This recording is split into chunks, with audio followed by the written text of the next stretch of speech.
অন্যদিকে সিবিআই এর পর ইডি জালে জীবন কৃষ্ণ। ইডি হেফাজতে জীবন কৃষ্ণ। 6 দিনের ইডি হেফাজত তৃণমূল বিধায়কের। 30শে আগস্ট পর্যন্ত ইডি হেফাজত, নির্দেশ বিশেষ ইডি আদালতের।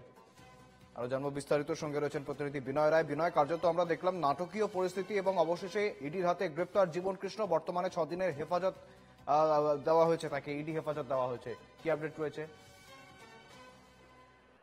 একেবারে দেখো, নিয়োগ দুর্নীতি মামলায় আবারও কিন্তু গ্রেপ্তার হলো মুর্শিদাবাদের বড়োয়ার তৃণমূল বিধায়ক জীবন কৃষ্ণ সাহা। প্রথমত 2023 সালে সিবিআই তাকে গ্রেপ্তার করে এবং তারপর দীর্ঘ জেল খাটার পর তাকে কিন্তু সুপ্রিম কোর্ট থেকে জামিনে মুক্ত পায়।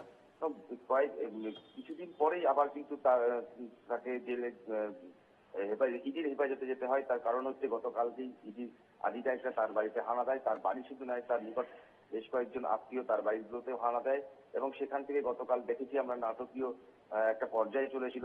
দীর্ঘ 4 থেকে 4.5 ঘন্টা 5 ঘন্টা জিজ্ঞাসাবাদের পর তাকে গ্রেপ্তার করে নিয়ে যাওয়া হয়। ব্যাংশাল কোর্টে পেশ করা হলে তাকে 6 দিনের ইডি হেফাজতে নির্দেশ দিয়েছে।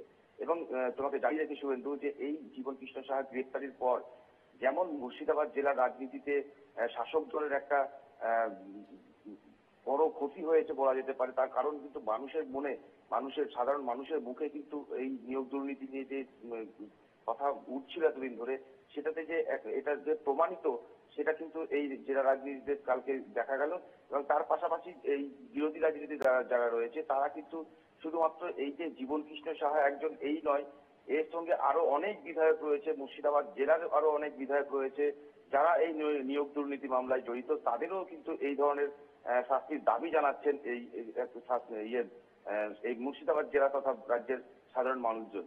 তবে দেখার যে এই নিয়োগ দুর্নীতি মামলায় এবার যে ইডির হাতে গ্রেপ্তার হয়েছে, এবার জীবন কৃষ্ণ সাহার বিরুদ্ধে কি কি ব্যবস্থা নেওয়া হচ্ছে, দল কোনো ব্যবস্থা নিচ্ছে কিনা আদৌ। কারণ দেখেছি আমরা এর আগে যখন তাকে গ্রেপ্তার করা হয় তারপরেও কিন্তু তিনি যখন জামিনে মুক্ত হয়ে আছেন তাকেও কিন্তু দলের পদেও রাখা হয়েছিল। ফলে এবার গ্রেপ্তার হওয়ার পর দল কি ব্যবস্থা নিচ্ছে এই সব কিছু দেখার বিষয় রয়েছে শুভেন্দু। একেবারে বিনয়, আমরা অবশ্যই নজর রাখবো এদিকে। আপাতত ধন্যবাদ তোমায়।